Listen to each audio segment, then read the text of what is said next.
In today's video, I will be getting the Platinum Trophy for the game is developed by Sconch Games, a small indie game studio founded by Justin Roiland, better known as the creator of Rick and Morty. High on Life is a comedic first-person shooter that consists of 33 trophies including the Platinum.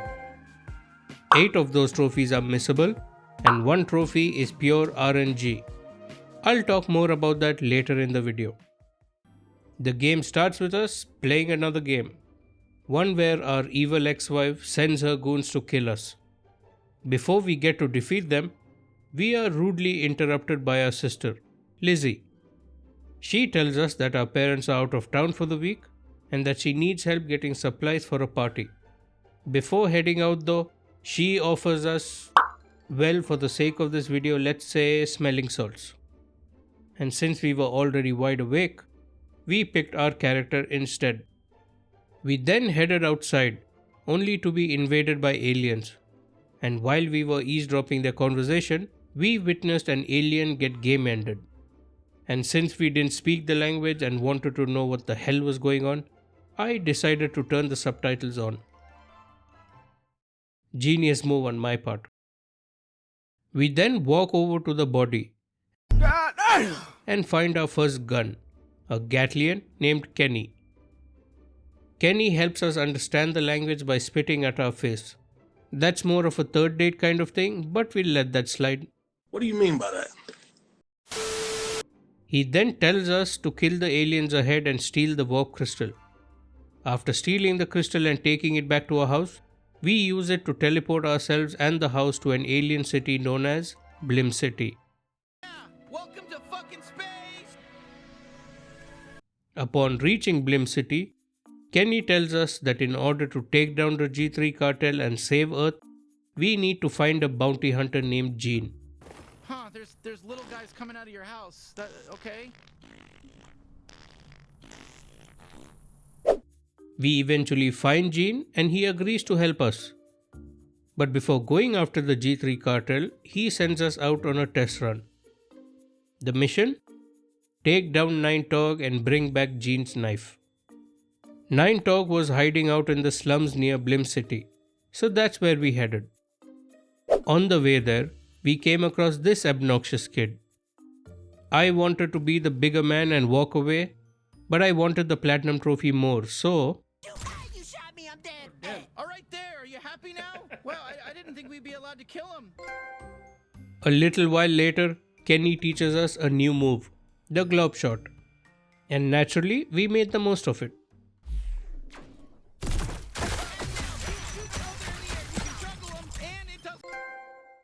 After defeating the swarm of enemies, we eventually find Gene's knife, Knifey, the poster boy for insanity. Oh, fuck yes, thank you. Pleased to meet you. I'm Knifey. Now use me. Let me fucking stab these cocksucking ants. After rescuing Knifey and fighting more enemies, we eventually come across Nine Tog, our first boss. And after defeating her, we get our trophy. Before heading back to Gene, I worked on a missable trophy, a starfish is born, which requires us to buy a drum for Globo. But in order to achieve the trophy, I have to return to him multiple times throughout the game, to witness his rise to stardom. So including gifting him the drum, that's a total of 4 separate events, a highly missable trophy.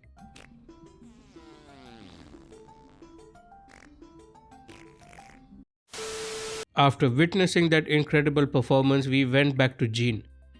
But Knifey wasn't too pleased to see him. Turns out, Gene sold Knifey to Nine Tog, and to make Knifey feel better, he asked us to do something for him.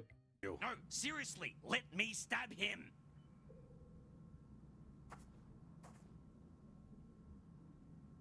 What the fuck? Since we successfully completed our first mission, Gene gives us 2 G3 bounties to pick from. And to avoid missing the trophy gunning for your job, we picked Douglas and headed through the portal. Upon reaching our destination, we come across some not so friendly citizens. Kenny then tells us that we have the option to walk away, so naturally we. Kid me, you think what? Holy shit, well that's one way of dealing with them. Right after that tense situation, we were faced with a challenge. In order to get into Douglas's base of operations, we needed to look like a G3 recruit. And that's when we came across this lovely gentleman, who offered to cover us in yellow alien goop to disguise us. Look, I really don't. This fucking. Oh my god, the smell! Oh my god, I'm gonna fucking throw up! I don't know if that came out the front end or the back end, and honestly, I don't think I want to know. Not long after that, we met Douglas and got 2 trophies, one for defeating him, and one for picking up a new Gatlian, Sweezy. Oh, nice to meet you, or thank you for saving me? Why? Like you not dying there was some sort of favor to me? Hi, I'm Sweetie. Thanks so much for rescuing me. How is that, dipshit? We then headed back to Blim City to turn in our bounty. Before starting the next one, I decided to check on Globo the drummer. Turns out he hit the jackpot. He got signed to Blobbity Bloops Records, and he landed a big gig on a late-night TV show here, and this could be his big break. I was happy for Globo, but also nervous. Globo getting the record deal was supposed to be step 3, and Globo getting the drum was step 1, which means I missed step 2. Globo playing his drum for a large crowd. And since the trophy pops after his grand performance on TV, I was on the edge of my seat for the next few hours. And rather than wasting time figuring out what went wrong, we headed to Zephyr to hunt down our next bounty, Krubis. Remember earlier when I picked the Douglas bounty before Krubis to avoid missing a trophy? Well, that's because we needed Sweezy to boss around the moplets. Kiss each other on the mouths. What the fuck? You want us to kiss each other? Yeah, on the fucking mouths. With tongue. I actually can't do this because I'm married. That's a shame. I always thought you were really hot. Yeah, me too. Oh my god, whoa, do you mean it? Of course. Look at you. Have you even seen your ass? You have a perfect ass, Dimitri. Thank you. Yeah, I agree. I have a very perfect ass. Now, come over here.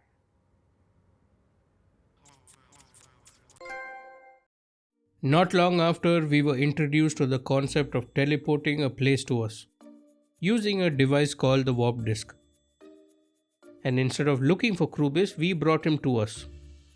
I could have avoided getting gooped on if I had the disk for the Douglas bounty. Just saying. We eventually fought Krubis and took him out, giving us the trophy and another trophy for picking up a new Gatlian, Gus.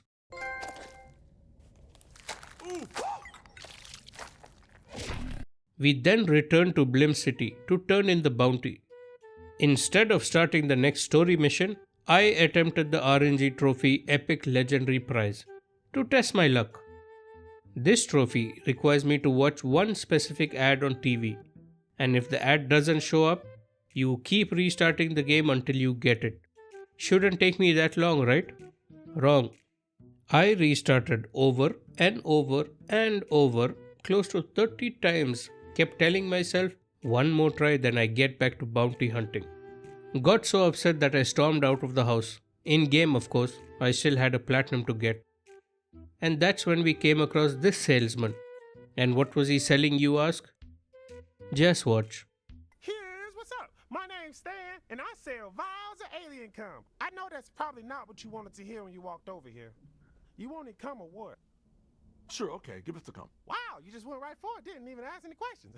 Didn't even ask how much it cost. I knew I was right about you. I knew you loved alien cum. Before you guys decide to pass judgment, just know that we had to buy it to get a missable trophy. You'll see it when the credits roll. Ah, looking for more alien cum. No, are you? Well, no, I'm sorry. no. Okay, you saunter away. I was. Didn't get the RNG ad and we have to carry this thing around in our inventory. Needless to say, we were disappointed. So we headed straight to bed. When this happened,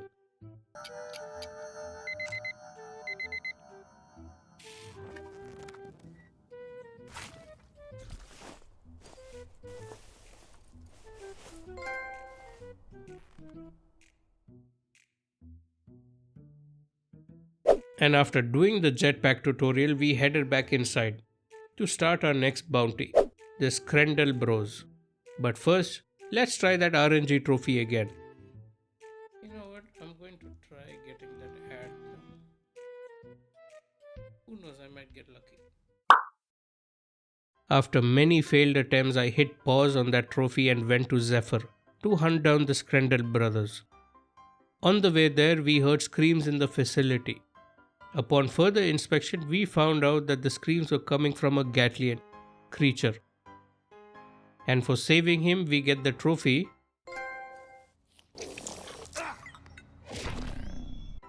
After rescuing creature, we fought the first Skrendel brother, Jonathan. In my opinion, the most annoying of the three.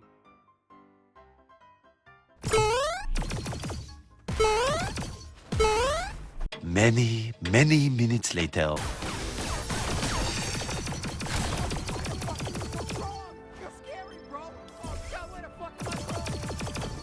And soon after that, I fought the second brother, Angela. And yes, Angela is a brother, I checked.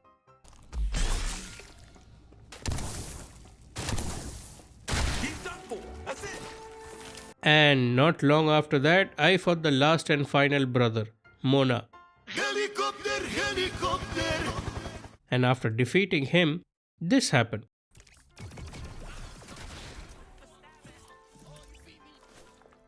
Finally, the siblings are done. Oh no. I have to open my damn mouth. Without a doubt, the hardest boss in the game. But after a few attempts, we defeated them and got the trophy.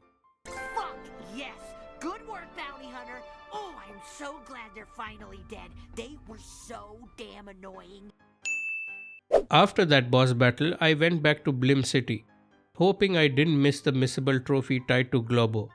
That's when something caught my eye.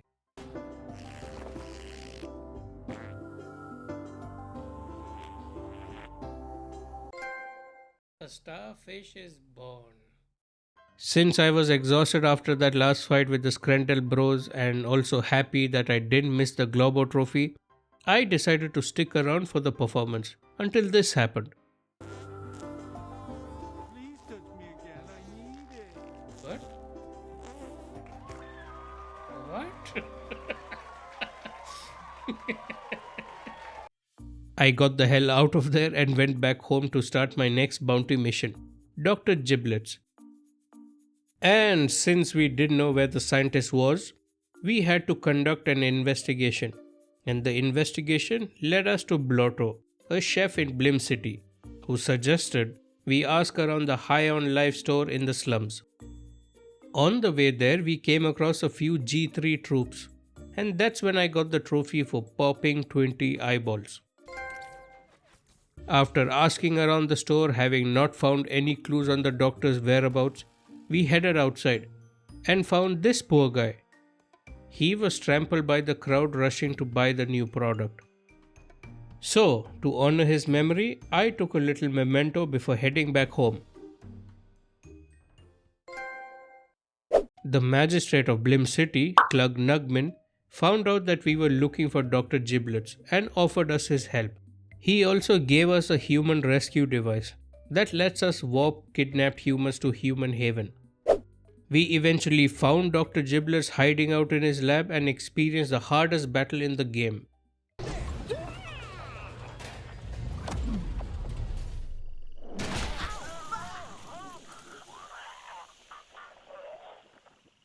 Well, okay. I guess Dr. Giblets went and killed himself for us.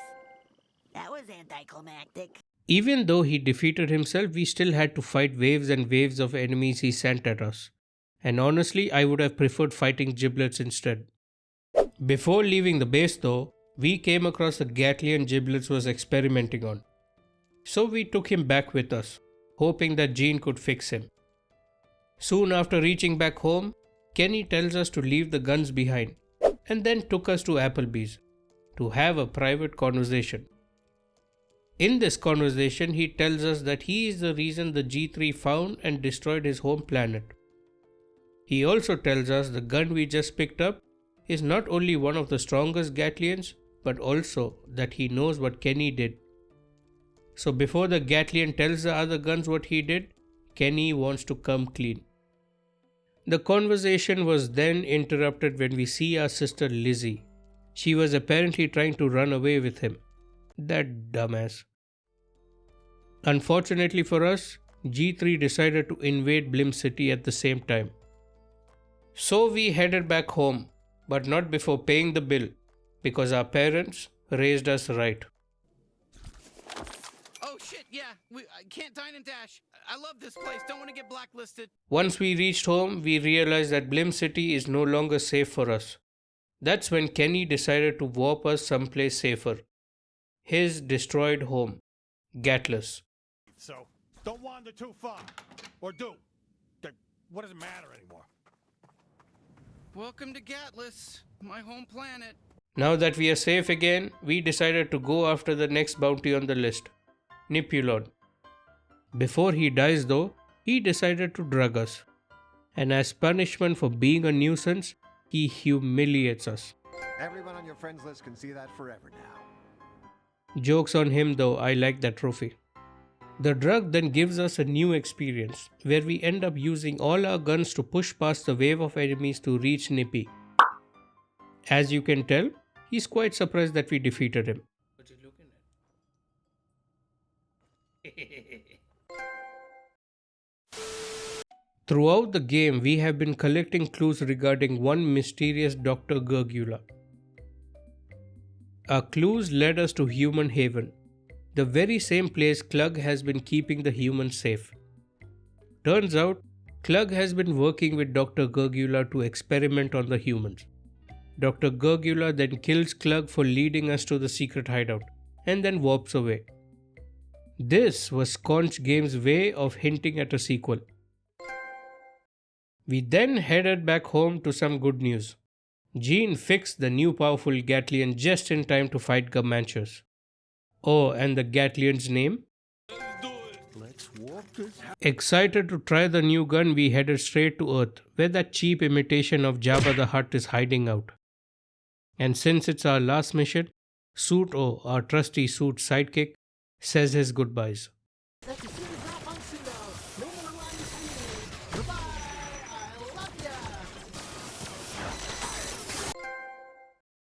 Not long after, we reached the final boss fight. Truth be told, Skrendel Brothers aka Brotron is still the hardest boss fight. Mainly because Let's Do It is insanely powerful, making this fight a walk in the park.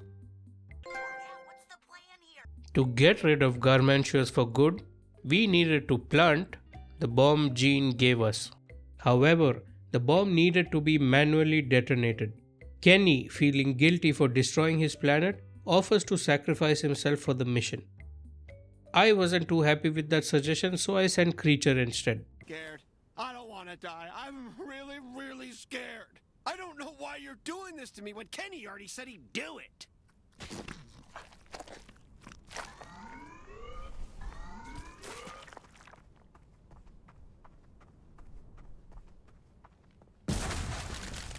Oh my god, it was a huge sacrifice, but we did it. But not to worry, Creature survived. Looks different but still functional. The credits then roll, giving me the trophy for carrying a gallon of some mysterious alien fluid. Carrie, I am not reading that. And here is where the fun stops. Because in order to achieve the trophy Mods Please Ban, I need to complete everything in the forums. The forums include a series of combat challenges for every enemy type, visiting every location, and purchasing items from every vendor. You will complete most of them naturally by playing through the story, but there are a few that are either glitchy or tedious. After a few hours of fighting waves and waves of enemies, I took a break and headed back home. To a pleasant surprise. I can't tell you how happy I was to see this ad show up on TV. To get this trophy though, you have to sit through the countdown, which takes about 8 minutes. So I went and got myself a snack.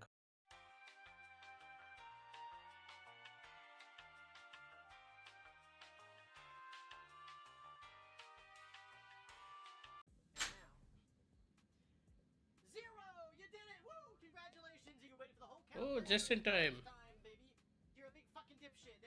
Oh, okay. Thank you.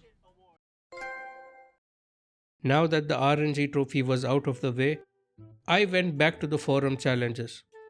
After a few hours, I was down to just 3, and one of them required me to unlock the vendor in Old Town by purchasing something from him.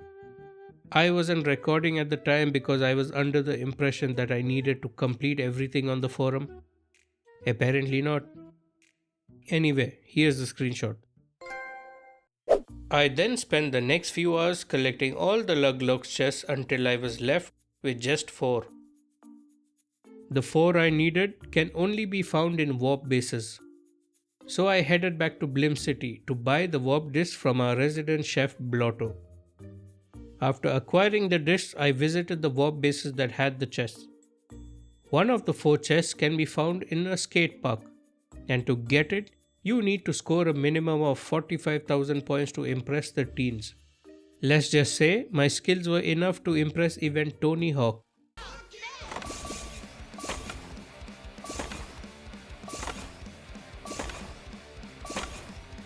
What a move. Wow, that was incredible. And right after that, I visited the warp base with the last 3 chests. Quiet Cottage, home of Goldilocks and the 3 bears. Well, in this case, the 3 Luglockses.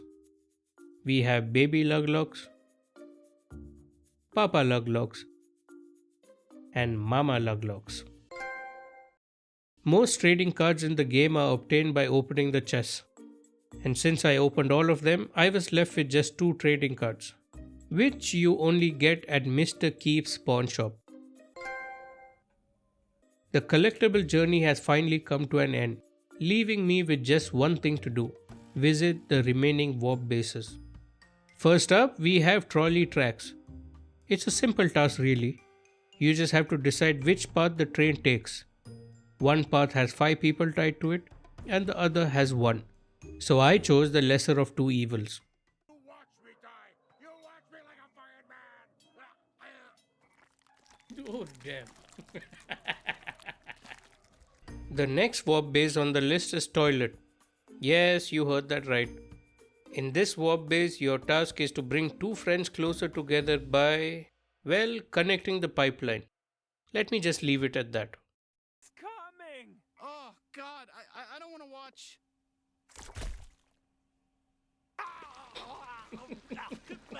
That's the stuff! And finally, we have the movie theater. I left this until the end because this is the only warp base that has a trophy tied to it. And for those of you that don't know, there are a handful of real movies that are shown in this theater. Not just a small clip of the movie, but the whole damn movie. So, I decided to enjoy my last few moments in this game before the platinum. After leaving the theater, I was expecting the last trophy to pop, but it didn't, which had me a little worried. So I checked my trophy list to see if it popped while I was watching the movie, when suddenly, and the platinum. Before ending this video, I would just like to say I had so much fun playing this game, and at the time of recording this, it's free on PS Plus, so try it before it's gone. With that being said, thank you guys so much for watching, and be sure to hit that subscribe button and leave a like if you enjoyed the video. I'll see you guys in the next one.